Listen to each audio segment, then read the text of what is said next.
Students, हम लोगों ने प्रश्न संग्रह 5.1 कर लिया है। उसके बाद हमने प्रश्न संग्रह 5.2 भी खत्म कर लिया है। तो प्रश्न संग्रह 5.2 तक हमारा हो गया है। अब प्रश्न संग्रह 5.3 की बात करें तो अभी गवर्नमेंट के हिसाब से प्रश्न संग्रह 5.3 कट है। बाद में अगर गवर्नमेंट बोलती है तो हम उसको फिर से पढ़ेंगे, पर अभी तो गवर्नमेंट के हिसाब से प्रश्न संग्रह 5.3 कट है। तो हम लोग आते हैं प्रकीर्ण प्रश्न संग्रह 5 पर। और प्रकीर्ण प्रश्न संग्रह 5 में पहला क्वेश्चन देखेंगे, उचित पर्याय चुनकर। देखिए, प्रकीर्ण प्रश्न संग्रह 5, उचित पर्याय चुनकर रिक्त स्थानों की पूर्ति कीजिए। मतलब ये ऑब्जेक्टिव टाइप का क्वेश्चन है जिसमें 4 ऑप्शन दिए रहेंगे, ए बी सी डी। उसमें से कोई एक ऑप्शन सही रहेगा, वो हमें पता करना है कि कौन सा ऑप्शन हमारा राइट है। आप जानते हो ऑब्जेक्टिव टाइप के क्वेश्चन में हमें केवल उत्तर लिखना रहता है कि ए बी सी डी में से कौन सा ऑप्शन राइट है, हमें उसको सॉल्व करके दिखाना नहीं रहता है। फिर भी मैं आपको यहाँ पर एक क्वेश्चन आएगा कैसे, उसको समझाने की कोशिश करूंगा। जैसे पहला क्वेश्चन है, रेखा ए बी है वाई अक्ष के समांतर है, यदि बिंदु ए का निर्देशांक 1 3 हो तो बिंदु बी का निर्देशांक कितना होगा। मतलब ए बी जो है वो ए बी जो रेखा है वह वाई अक्ष के समांतर है। तो वाई अक्ष के समांतर रेखा ए बी लेंगे और चेक करेंगे कि अगर बिंदु ए का निर्देशांक 1 3 है तो बिंदु बी का निर्देशांक क्या हो सकता है। चलिए देखते हैं। यहाँ देखिए, एक में ये एक्स अक्ष खींच दिया, एक्स एक्स डैश, और ये वाई अक्ष खींच दिया, वाई वाई डैश। और इसको आप जानते हो, इसको मूल बिंदु या आरंभ बिंदु बोलते हैं, ओ से प्रदर्शित करते हैं। ये हमारा वाई अक्ष है। इसी वाई अक्ष के समांतर हमें रेखा ए बी लेना है। तो वाई अक्ष के समांतर जो आप रेखा ए बी लेंगे, देखिए ये हमारा वाई अक्ष है, इसी के समांतर आप चाहे इस तरफ चाहे इस तरफ रेखा ए बी ले सकते हैं। मतलब वाई अक्ष के समांतर अगर आपको रेखा लेना है तो आप उसके दाहिनी तरफ ले सकते हैं, आप उसके बाईं तरफ ले सकते हैं, आप उसके राइट साइड ले सकते हैं, आप उसके लेफ्ट साइड ले सकते हैं। तो यहाँ पे लेकिन उसने जो दिया हुआ है उसमें बिंदु ए का निर्देशांक दिया है 1 3। अब 1 3 कहाँ आएगा, देखो जैसे समझो यहाँ ए 1 2 3 ऐसा रहेगा, फिर 1 2 3। तो अगर मैं 1 3 की बात करूँ तो यहाँ देखिए ए 1 2 3 1 2 3। तो अगर आप ध्यान से देखो, यहाँ पे आप जानते हो इस तरफ है ऐसा -1 -2 -3 होता है, इधर भी -1 -2 -3 होता है। तो 1 3 कहाँ आएगा, बिंदु 1 3 कहाँ आएगा। मतलब आप वो प्रदर्शित करना सीख चुके हो कि अगर हमें बिंदु 1 और 1 3 प्रदर्शित करना है तो कैसे आएगा। एक्स अक्ष से 1 के सामने जाएंगे, वाई अक्ष पे 3 के सामने जाएंगे। यहाँ 1 के सामने गए, यहाँ 3 के सामने गए, और ये हमारा बिंदु हो जाता है A1 3। ये हो गया A1 3। ध्यान से समझिए। इधर एक्स अक्ष पे 1 के सामने गए और वाई अक्ष से 3 के सामने गए। तो ये देखिए, एक्स अक्ष पे 1 के सामने, वाई अक्ष से 3 के सामने, जहां पे पहुंचे वो बिंदु हो गया हमारा 1 3। 1 मतलब एक्स अक्ष का बिंदु, 3 मतलब वाई अक्ष का बिंदु। ये हमारा बिंदु ए पता चल गया। अब इसी बिंदु ए से वाई अक्ष के समांतर रेखा खींचना है। ऐसे देखिए, ये हमारा वाई अक्ष के समांतर रेखा। समांतर रेखा आप जानते हो कि वाई अक्ष से हमेशा इसकी दूरी ऐसी हर जगह समान रहेगी। ये हमारा वाई अक्ष की समांतर रेखा है। तो हमें पता करना है कि इस रेखा पर कहीं पे भी बिंदु बी है। हमें मालूम नहीं कहाँ पे बिंदु बी है, पर ए बी रेखा ये है। ए बी रेखा है तो ए यहाँ है, तो कहीं ना कहीं इसी रेखा पे बी रहेगा, तभी तो इसको ए बी रेखा बोलेंगे। तो बिंदु बी यहाँ यहाँ यहाँ कहीं पे भी रहेगा। तो हमें ये जो एक रेखा ए बी है, इसमें बिंदु बी का निर्देशांक पता करना है। तो कैसे पता करेंगे, देखिए कि यहाँ से जो 4 ऑप्शन दिए गए उसमें से देखेंगे कि कौन सा ऑप्शन राइट हो सकता है। तो ध्यान से देखना, अगर आप बी बिंदु इस रेखा, बहुत ध्यान से समझो, ए बिंदु ए का निर्देशांक है 1 3। अब अगर आप इस रेखा पर कहीं पे बी लेना चाहते हो तो ध्यान दो, चाहे आप यहाँ लो चाहे यहाँ, कहीं पे भी अगर आप बी लेते हैं तो उसका जो एक्स वाला मान है वो हमेशा 1 रहेगा। ध्यान दो, अगर आप यहाँ बी लेते हैं तो भी एक्स वाला मान 1, अगर आप यहाँ बी लेते हैं तो भी एक्स वाला मान 1 रहेगा, यहाँ बी लेते हैं तो भी एक्स वाला मान 1 रहेगा। मतलब आप बी बिंदु कहीं पे भी इस रेखा पर लें, हमेशा उसका एक्स वाला मान 1 रहेगा, केवल उसका वाई वाला मान बदलेगा। बस ये देखो, बी बिंदु अगर आप बदलते हो तो उसका वाई वाला मान बदलता जाएगा, पर x वाला मान तो उसका हमेशा 1 रहेगा, आप कहीं पे भी लीजिए।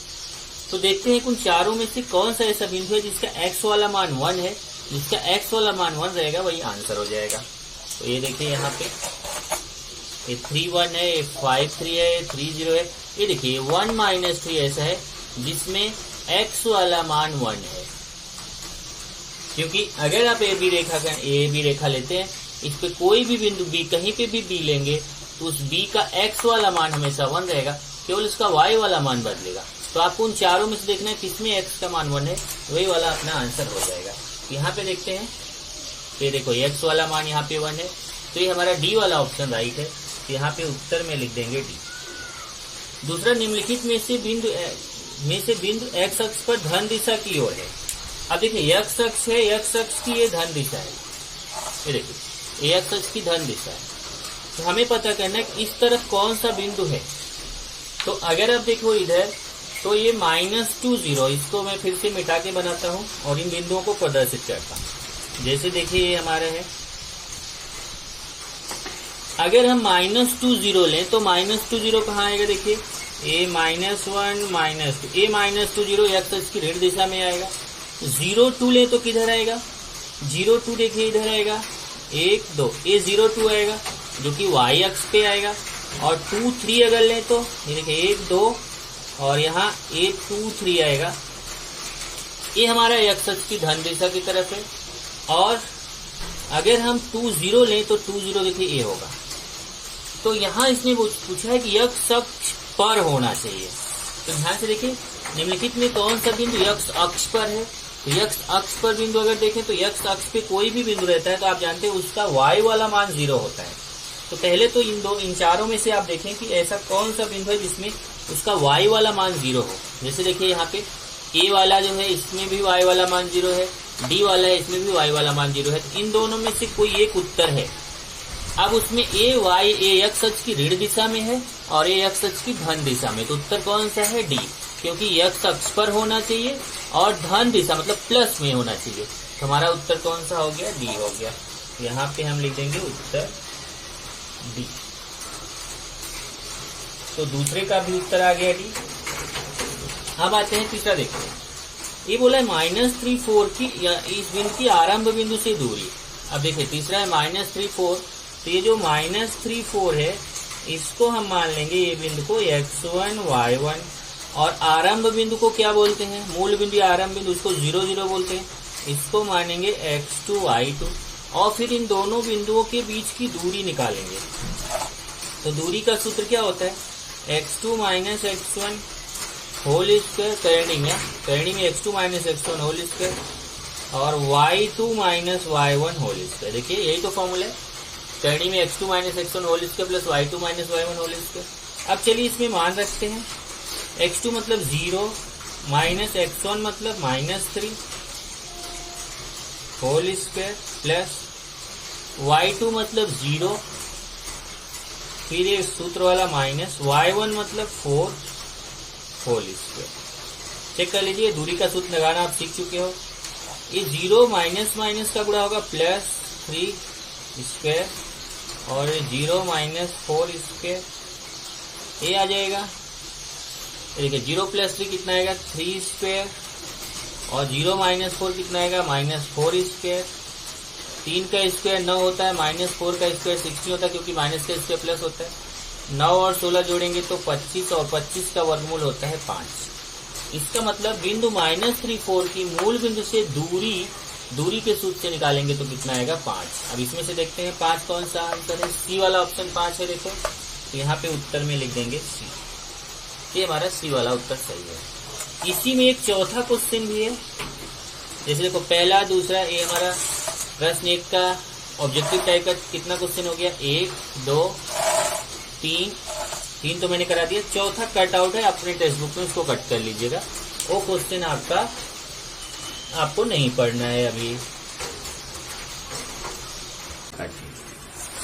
तो अभी हम लोग चलते हैं प्रकीर्ण प्रश्न संग्रह पर, और प्रकीर्ण प्रश्न संग्रह का हम लोग देखेंगे क्वेश्चन नंबर 3। क्वेश्चन नंबर 3 है P06 Q12 20 इन बिंदुओं को जोड़ने वाले रेखाखंड के मध्य बिंदु का निर्देशांक ज्ञात करो। अब यहाँ देखो मध्य बिंदु का निर्देशांक निकालना है तो इसको x1 y1 मान लिया, इसको पहले वाले बिंदु को, दूसरे को x2 y2 मान लिया।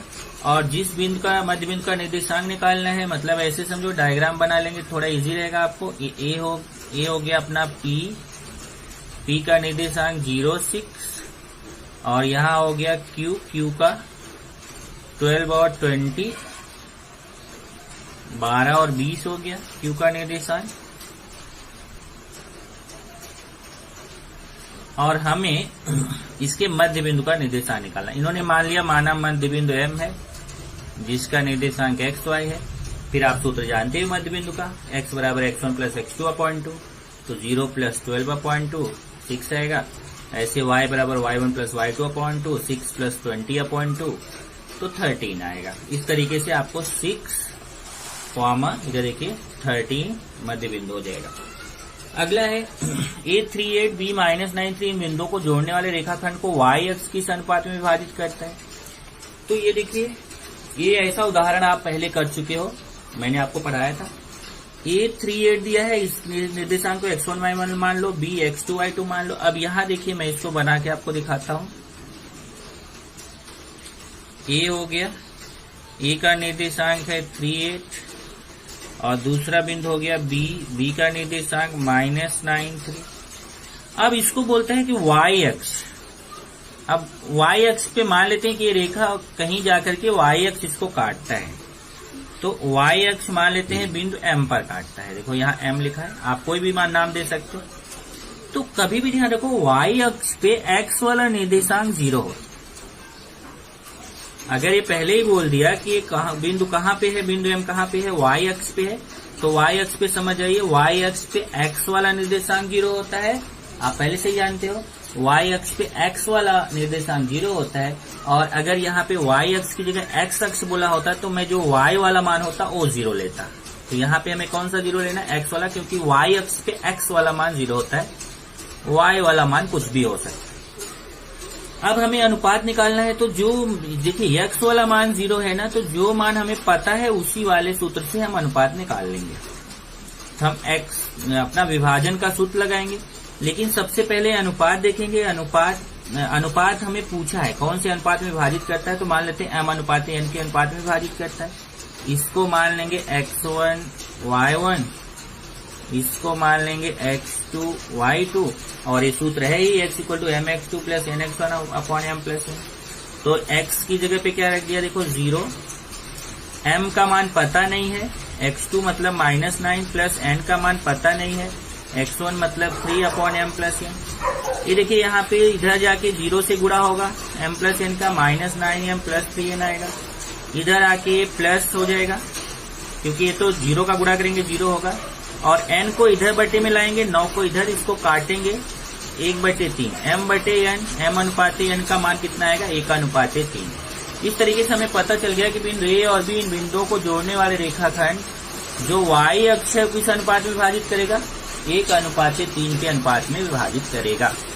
5वां क्वेश्चन मैंने पहले ही भेज दिया था आपको, 6वां क्वेश्चन भी मैंने आपको पहले ही भेज दिया था, 7वां क्वेश्चन भी मैंने आपको पहले ही भेज दिया था। अब हम लोग करेंगे क्वेश्चन नंबर 8। इसके पहले के वीडियो में आपने पूरा विभाजन का सूत्र लगाया था। अब हम लोग चौथे क्वेश्चन पे चलेंगे। चौथा क्वेश्चन जो है वह मध्य बिंदु के सूत्र पे है, लेकिन उसके पहले एक उदाहरण है, उसको जरा देख लेते हैं अपने टेक्स्ट बुक में। ये उदाहरण 2 पेज नंबर 111 पर है, 111 पेज नंबर पे उदाहरण 2, 111 पेज नंबर है, इस पे उदाहरण 2। उदाहरण 2 है A-42 B62 इस रेखाखंड का मध्य बिंदु P है, तो P बिंदु का निर्देशांक लिखो। यहाँ देखो इसने बनाया भी डायग्राम, A का निर्देशांक -42 है, B का कितना है 62, और P इसका मध्य बिंदु है, तो बिंदु P का निर्देशांक निकालना है। इसको हम x1 y1 मानेंगे, इसको x2 y2 मानेंगे। देखिए -42 को x1 y1 मान लिया और 62 को x2 y2। x1 का मान -4 हो गया, y1 का 2, x2 का 6 हो गया, y2 का 2। अब मध्य बिंदु का सूत्र लगाएंगे। मध्य बिंदु का सूत्र क्या है, x equal to x1 plus x2/2, y equal to y1 plus y2/2। ये मध्य बिंदु का सूत्र है।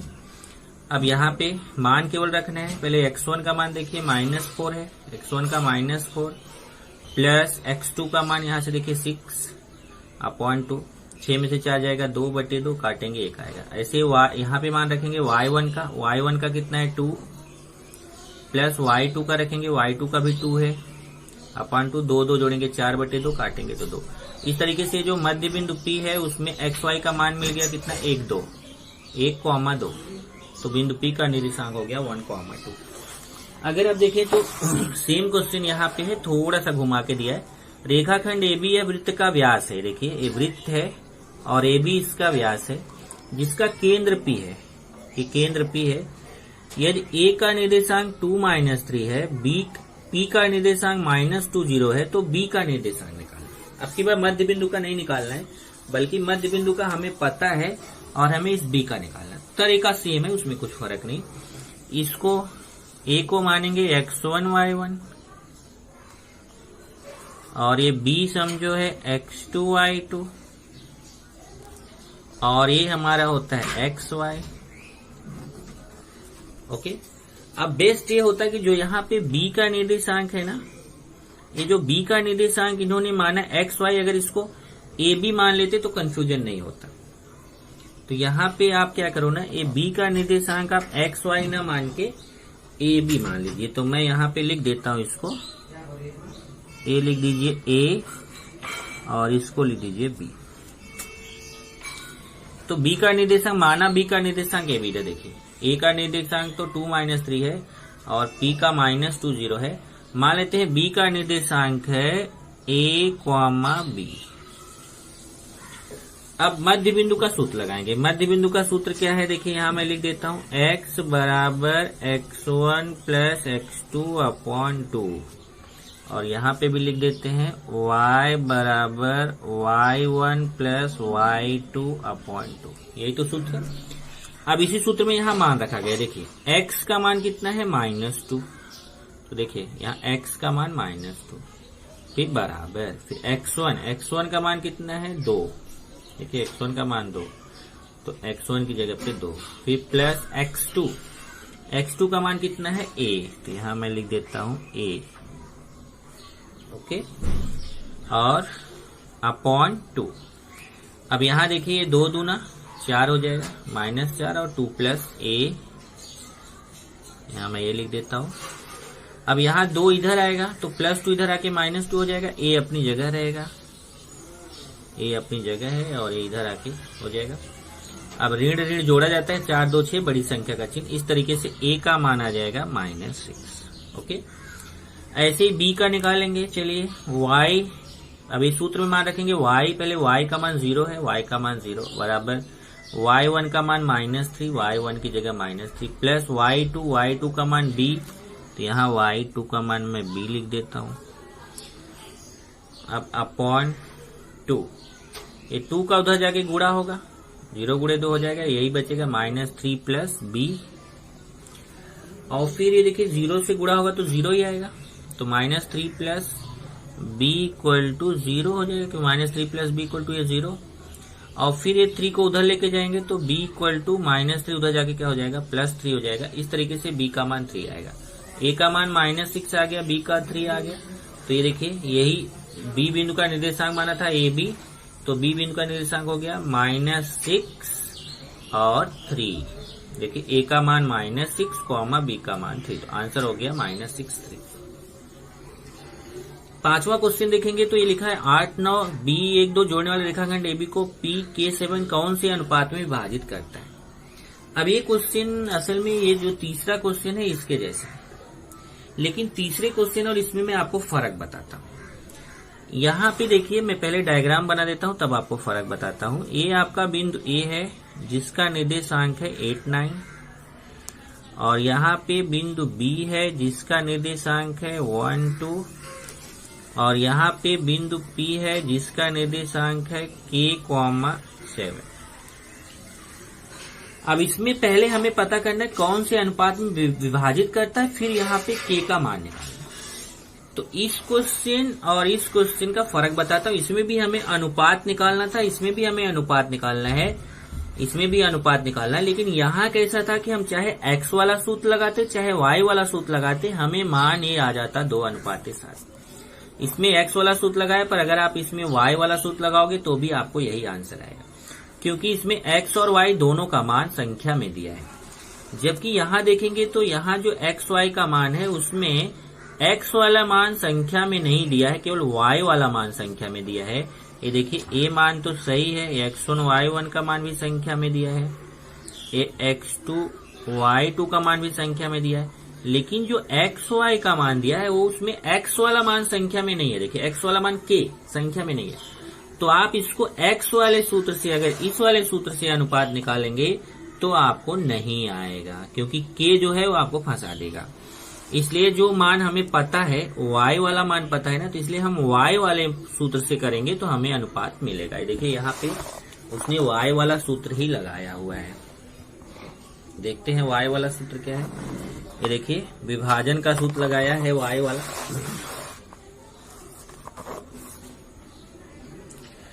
y equal to my2 plus ny1 upon m plus.